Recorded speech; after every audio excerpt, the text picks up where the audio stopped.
என்னை கல்யாணம் பண்ணி கொடுக்கும்போது எங்கள் அப்பா ஒரு வார்த்தை சொன்னார், பாரு உன்னை படிக்க வச்சுட்டேன், ஓகே, நான் வந்து திங்ஸ் என்னை வாங்கி கொடுக்கறதுக்குலாம் எனக்கு அவ்வளோ இது கிடையாது, ஒரு கட்டில் ஒரு பீரோ மட்டும் வாங்கி கொடுத்தாரு, மிச்சம்லாம் நீ பார்த்துக்கோ அப்படின்னு சொல்லிட்டாரு. எங்கள் அம்மா இன்னும் ஒருபடி மேலே, இங்கே பாரு உன்னை படிக்க வச்சுட்டேன், புரியுதா, படிப்பு தான் உன் சொத்து, நாளைக்கு புருஷன் வீட்டுக்கு போய் புருஷனுக்காக வேலையை விட்டேன், பிள்ளைக்காக வேலையை விட்டேன், நீ வீட்டுக்கு வந்த கதவே திறக்க மாட்டேன் நான்,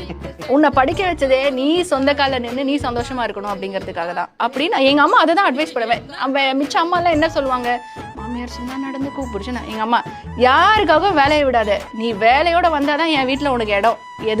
எது நடந்தாலும் வாழ்க்கையில நான் உனக்கு சப்போர்ட்டிவா இருக்கேன், ஆனா உன் வேலை உனக்கு சப்போர்ட்டிவா இருக்கும், நாங்க நாளைக்கு எப்பயும் உன் கூட இருக்க மாட்டோம், எல்லாரும் உன் கூட இருப்பாங்கலாம் சொல்ல முடியாது, ஆனா உனக்கு வேலை இருக்கும், உனக்கு வந்து சம்பளம் இருக்கும், அதை மட்டும் விடாதேன்னு சொல்லி எங்க அம்மா இன்னைக்கும் நான் வீட்டுக்கு போனாலும் எங்க அம்மா அந்த அட்வைஸ் தான் கொடுப்பாங்க. இங்க பாரு இப்பயும் சொல்றேன், நீ ஃப்ரீலான்சர், நீ வந்து பண்ணிட்டு இருக்க எல்லாம் ஓகே ஃபைன், ஆனா நீ வேலை யாருக்காகவும் விடக்கூடாது,